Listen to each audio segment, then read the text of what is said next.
Hi అండి అందరికీ. ఈరోజు మనకి ఎయిత్న జరిగినటువంటి మార్నింగ్ షిఫ్ట్లో వచ్చినటువంటి బిట్లు ఏ ఏరియాస్ నుంచో ఎక్కువగా వచ్చాయంటే బిట్ పేపర్ మాత్రం కొంచెం టఫ్గానే ఉందండి. యావరేజ్గా చక్కగా డైలీ రిపీట్ అయ్యేటటువంటి చాప్టర్స్ నుంచి అయితే తక్కువగా వచ్చాయని చెప్పొచ్చు.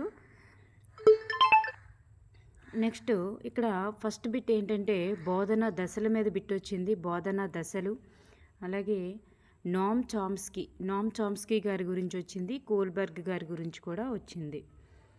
నెక్స్ట్ సిసిఈ యొక్క అబ్రివేషన్ అనేటటువంటిది అడగడం జరిగింది. CCE abbreviation.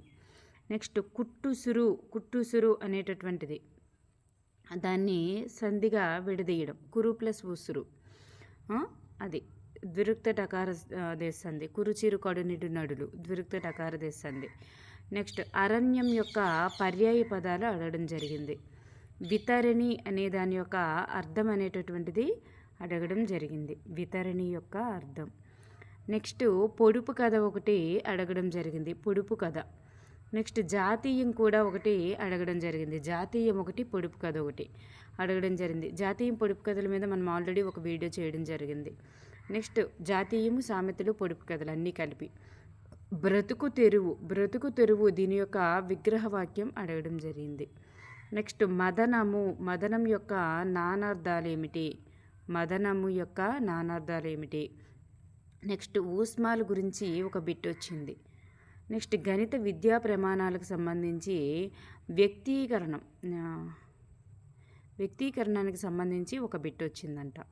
నెక్స్ట్ కాంప్లెక్స్ వ్యక్తీకరణానికి సంబంధించి ఒక బిట్ వచ్చింది. నెక్స్ట్ కాంప్లెక్స్ సెంటెన్స్ మీద ఒక బిట్ అనేటటువంటిది వచ్చింది.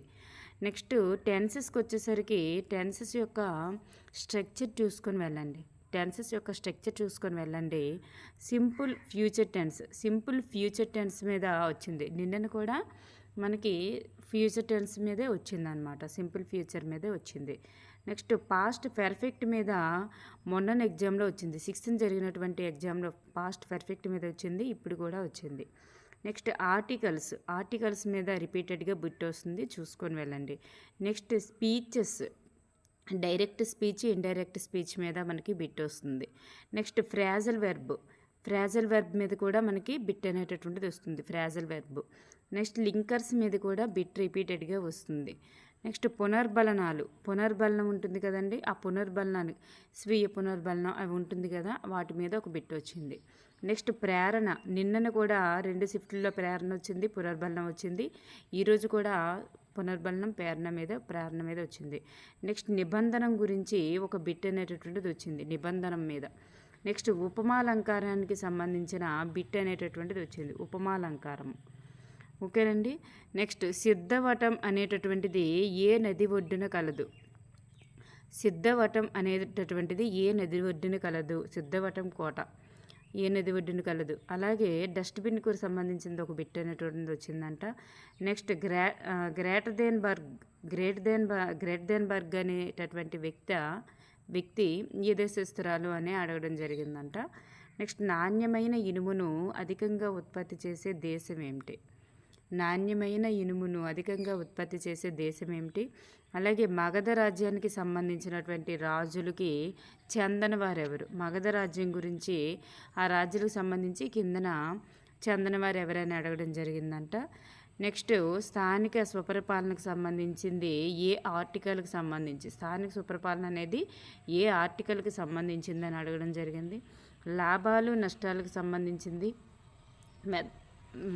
దాని మీద బిట్ వచ్చిందంట. నెక్స్ట్ మధ్యగతము, బాహుళకము ఈ రెండింటి మీద బిట్ అనేటటువంటిది తప్పనిసరిగా వస్తుంది. మధ్యగతం మీద ఎక్కువగా బిట్ వస్తుంది. నెక్స్ట్ భిన్నాలు ఇచ్చి సూక్ష్మీకరించమని ఇచ్చారు. ఘాతాంకాల నుంచి కూడా బిట్ వచ్చిందంట. ఒకసారి వాటి యొక్క న్యాయాలు ఉంటాయి కదండి. a⁴m/a⁴n అదొకటి ఉంటుంది. a⁴m × a⁴n ఒకటి ఉంటుంది. ఈ 2 న్యాయాల మీద ఎక్కువగా మనకి బిట్లు రిపీట్ అవుతుంటాయి కాబట్టి అవి చూసుకొని వెళ్ళండి. నెక్స్ట్ శంకువు యొక్క సంపూర్ణతల వైశాల్యం ఇచ్చారంట. సో మనకి సంపూర్ణతల వైశాల్యాలు కూడా చూసుకొని వెళ్ళండి. స్తూపంది, శంకువుది. నెక్స్ట్ క్యూబ్కి ఉన్నటువంటి అంచులు ఎన్ని? క్యూబ్కి ఉన్న అంచులు ఎన్ని అని అడగడం జరిగిందంట. నెక్స్ట్ కోణాలకి సంబంధించి పూరక కోణాల మీద బిట్ అడగడం జరిగిందంట. పూరక కోణాలు. నెక్స్ట్ అప్లయింగ్ క్వశ్చన్లో మనకి చతురస్రాలన్నీ దీర్ఘచతురస్రాలు అవుతాయి. ఇలా ఇలా అని చెప్పేసి కొన్ని స్టేట్మెంట్లు ఇవ్వడం జరిగిందంట. వాటిలో సరికానిది ఏదని చెప్పేసి అడగడం జరిగిందంట. నెక్స్ట్ భాస్కరుడు అనేటటువంటి పదానికి గల వ్యుత్పత్తి అర్థం ఏంటి? భాస్కరుడు అనే పదానికి వ్యుత్పత్తి అర్థం ఏమిటి? అలాగే వికృతులను ఏమంటారు? వికృతులను ఏమంటారు? తద్భవాలు అంటారు కదా. అది మనకి 7th క్లాస్లోని పారిభాషిక పదాలని 7th క్లాస్ ఎండింగ్లో లాస్ట్లో పారిభాషిక పదాలని ఒకటి ఉంటుంది. వాటిలో ఉంటుంది అన్నమాట ఇది వికృతులను ఏమంటారు అని. ఓకేనండి. నెక్స్ట్ వన్ పుత్రుడు యొక్క వికృతి రూపం అడిగారంట. పుత్రుడు యొక్క వికృతి రూపము. నెక్స్ట్ పద్ధతి పద పద్ధతి, వాక్య పద్ధతి, కథా పద్ధతి అవి ఉంటుంది కదండి. వాటికి సంబంధించిన అప్లయింగ్ క్వశ్చన్ ఒకటి అడగడం జరిగిందంట. Applying question. అలాగే మూల్యాంకనం అనేటటువంటిది ప్రక్రియనా ఫలితమా అని చెప్పేసి వాటికి సంబంధించిన కొన్ని స్టేట్మెంట్లు అనేటటువంటివి ఇవ్వడం జరిగిందంట. ప్రక్రియ ప్లస్ ఫలితం అని, లేకపోతే ప్రక్రియ అని ఫలితం అని ఇలా ఉంటుంది కదా. వాటికి సంబంధించిన స్టేట్మెంట్లు అక్కడ ఏ స్టేట్మెంట్ ఇచ్చారో నాకు తెలియదు కాబట్టి నేను చెప్పలేకపోతున్నాను. ఓకేనండి. నెక్స్ట్ వన్ అంటే వాటికి సంబంధించి డెప్త్గానే ఉంది కొంచెం. ఆర్టీఈ యాక్ట్కి సంబంధించి ఏ సంవత్సరం పిల్లలకు ఇది విద్యా హక్కు అనేటటువంటిది ఏ సంవత్సరం పిల్లలకి వర్తిస్తుంది? ఉచిత నిర్బంధ విద్యా హక్కు అనేటటువంటిది ఏ సంవత్సరం పిల్లలకు వర్తిస్తుందని ఆర్టీఈ యాక్ట్ ప్రకారం అని ఇవ్వడం జరిగింది. నెక్స్ట్ ఫ్రేజల్ వెర్బ్స్ అది మనకి చూడండి ఆర్టీఈ యాక్ట్లోనే కాకుండా బాల్యదశలో కూడా మనకి ఉంటుంది. బాల్యదశలో కూడా మనకు అది సైకాలజీలో బాల్యదశ ఫస్ట్ చాప్టర్ ఉంటుంది కదండి. అందులో ఆర్టీఈ 2009 అనేటటువంటిది ఏ సంవత్సరం వల్ల పిల్లలకి బాల్యదశగా సూచించిందని అక్కడ ఉంటుంది. నెక్స్ట్ వన్ ఫ్రేజల్ వెర్బ్స్ గురించి ఒక బిట్ వచ్చిందంట.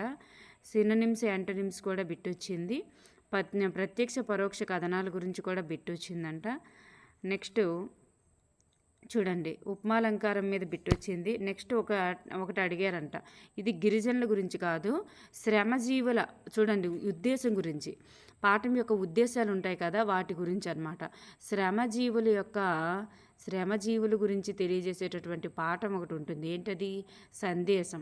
ఆ పాఠానికి సంబంధించి బిట్ అనేటటువంటిది ఒకటి అడిగారంట. అంటే ఉద్దేశ్యాల మీద 8th క్లాస్లో ఉన్నటువంటి పాఠంలోని అంటే ఆప్షన్స్ ఈ 3 ఇచ్చారంటే ఇంకోటి గుర్తులేదు అంటున్నారు. కానీ నాకు తెలిసి సందేశం అనే అనుకుంటున్నాను. అది శ్రమజీవుల యొక్క బతుకు అంటే వాళ్ళు వలస వెళ్తారు కదండి, వాటికి సంబంధించి ఉంటుందన్నమాట. అది సందేశం అనేటటువంటి పాఠం. వలస వెళ్ళడం కాదు, శ్రమజీవుల యొక్క కష్టజీవుల యొక్క వాళ్ళ గురించి తెలియజేస్తుంది, జీవితాన్ని గురించి తెలియజేస్తుంది సందేశము. అంటే పాఠం యొక్క ఉద్దేశాల నుంచి కూడా బిట్లు వస్తున్నాయి. సిసిఏ యొక్క అబ్రివేషన్ అడిగారు. నెక్స్ట్ పిల్లల మీద 150 పుస్తకాలు రాసిన వారు ఎవరని చెప్పేసి తెలుగు మెథడ్స్లో నుంచి బిట్ అడగడం జరిగింది. నెక్స్ట్ బోధన దశ ఇవన్నీ ఆల్రెడీ మనం చెప్పుకున్నాం. సంఘర్షణ మీద కూడా ఒక బిట్ అనేటటువంటిది వచ్చిందంట. నెక్స్ట్ కంప్యూటర్లో ఎంఎస్ ఎక్సెల్ను స్టార్ట్ చేసేటప్పుడు ఏ లెటర్తో స్టార్ట్ చేస్తారని చెప్పేసి కిందన ఆప్షన్స్ అనేటటువంటివి ఇలా ఇచ్చారంట. ఇలా యాస్ సింబల్ ఒకటి అలాగే ఎస్ ఒకటి ఎలా ఇలాంటి సింబల్ ఒకటి, వీటి పేర్లు నాకు తెలియదు. యాస్ ఒకటి, ఇదొకటి, ఈక్వల్స్ టు ఒకటి ఇలా ఇచ్చారంట సింబల్స్. నెక్స్ట్ డిఏటిబి అనేటటువంటిది సామర్థ్య పరీక్ష అనేటటువంటిది దేనికి సంబంధించిందని అడగడం జరిగిందంట. డిఏటిబి అనేటటువంటిది. నెక్స్ట్ ప్రాజెక్ట్ పద్ధతి, సమస్య పరిష్కార పద్ధతి ఇలాంటి ఇంకొక పద్ధతి ఇచ్చారంట. ఈ 3 పద్ధతులు కూడా మిళితమై ఉన్నటువంటి అభ్యసనం ఏదని చెప్పేసి మనకి ఇలా ఆప్షన్స్ ఇచ్చారంట. నెక్స్ట్ యత్నదోష పద్ధతి గురించి వాటిలో ఉన్నటువంటి నియమాలు ఉంటాయి కదా, ఫలిత నియమము, అభ్యాస నియమం అని చెప్పేసి వాటి గురించి బిట్టిచ్చారంట. నెక్స్ట్ ప్రక్షేపణ పరీక్ష అనేటటువంటిది ఏ లక్షణానికి సంబంధించి లక్షణాంశాలని అది చేస్తుందని చెప్పేసి బిట్ అనేటటువంటిది ఇవ్వడం జరిగిందంట. సో మీరు అంటే డెప్త్గా ఉన్నాయి కాబట్టి ఉద్దేశాలు పాఠం యొక్క తెలుగులో ఉన్నటువంటి ఉద్దేశాలు కూడా చూసుకొని వెళ్ళండి. అలాగే ఈ సామర్థ్య పరీక్షలు ఉంటాయి కదా, ప్రక్షేపణ పరీక్షల గురించి రిపీటెడ్గా వస్తున్నాయి. సామర్థ్య పరీక్షలు కూడా డిఏటిబి ఒకటి, క్యాట్ ఒకటి, ట్యాట్ ఒకటి, ఇవి ఒకసారి చూసుకొని వెళ్ళండి. నెక్స్ట్ సిసిఈ గురించి మాత్రం పూర్తిగా కూలంకషంగా చూసుకొని వెళ్ళండి. నామ్ చామ్స్కీ, కోల్బర్గ్ రిపీటెడ్గా వస్తున్నాయి. తెలుగులో మనకు ఆల్రెడీ తెలుసు, గ్రామర్ పార్ట్ అంతా అవి రిపీటెడ్గా వచ్చేవే కాబట్టి మ్యాథ్స్లో కూడా మనకి ఈ ఘాతాలు, ఘాతాంక న్యాయాలు, అదేవిధంగా శంకువు గాని, స్తూపం గాని, సంపూర్ణతల వైశాల్యాలు, పరకతల వైశాల్యాలు, అలాగే సమగణం, దీర్ఘగణం యొక్క వైశాల్యాలు ఇవన్నీ చూసుకొని వెళ్ళండి. Thank you everyone.